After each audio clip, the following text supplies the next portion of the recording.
ఇప్పుడు ఒక పని చేయండి. రక్షింపబడిన వాళ్ళందరూ రక్షణ పొందుకోండి దయచేసి. మీ కొరకు ఆయన చనిపోయాడని నమ్ముతున్నారుగా.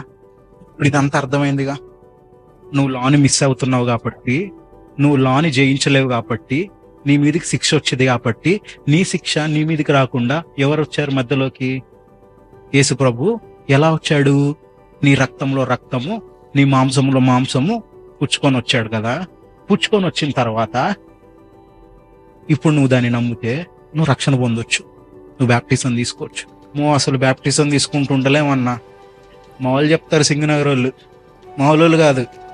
బ్యాప్టిజం తీసుకుంటే వామ్మో ఒక్క నెల అన్న, ఒక్క సంవత్సరం ఇది అయిపోయిందంటే ఇంకా నేను ఫ్రీ అవుతా, అప్పుడు బ్యాప్టిజం గోంగూర అవుతావు. నువ్వు అసలు ఏం కావు, నువ్వు ఎప్పటికి ఫ్రీ కావు, నువ్వు ట్రాప్లో ఉన్నావు. బ్యాప్టిజం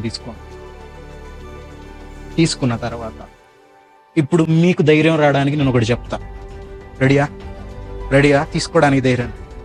మనోహర్, పవన్ నిల్చోండి. మా పిల్లలు వాళ్ళు బ్యాప్టిజం తీసుకున్నారు. మీరు ఎప్పుడు తప్పు చేయలే బ్యాప్టిజం తీసుకున్నాక? ఎందుకు చేసావు? బ్యాప్టిజం తీసుకుంటే చెయ్యొచ్చా? మరి ఎందుకు చేసావు తప్పు? ఎందుకు చేశారు బ్రో? చెయ్యొచ్చా అసలు బ్యాప్టిజం తీసుకున్న వాళ్ళు? అసలు మీరు పరిశుద్ధులు అయిపోతారుగా నీళ్ళల్లో మునిగి లేవడంతో. మీరు ఎందుకు చేస్తున్నారు తప్పు? ఎందుకు చేస్తున్నారు తప్పు? మీ నీళ్ళల్లో మునిగి లేగుస్తే మీ ధైర్యం కోసం చెప్తాను, రక్షణ పొందిన వారి కోసం. వీళ్ళు నీళ్ళల్లో మునిగి లేచారు, ఆయన్నే మా సొంత రక్షకుడు అని అంగీకరించారు, నమ్మారు.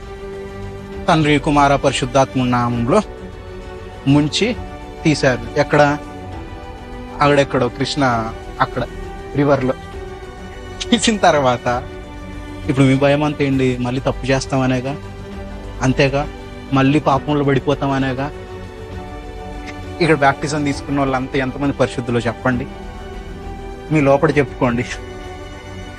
అమ్మ, చెల్లి, అక్క, ఎవరు పరిశుద్ధులుగా జీవించలేరు. ఎంత పెద్ద పాస్టర్ అయినా, ఎంత పెద్దోళ్ళైనా జీవించలేరు. ప్రతి ఒక్కరిలో బలహీనత ఉంటుంది. ప్రతి ఒక్కరిలో నీ తత్వమే పాపపు తత్వం.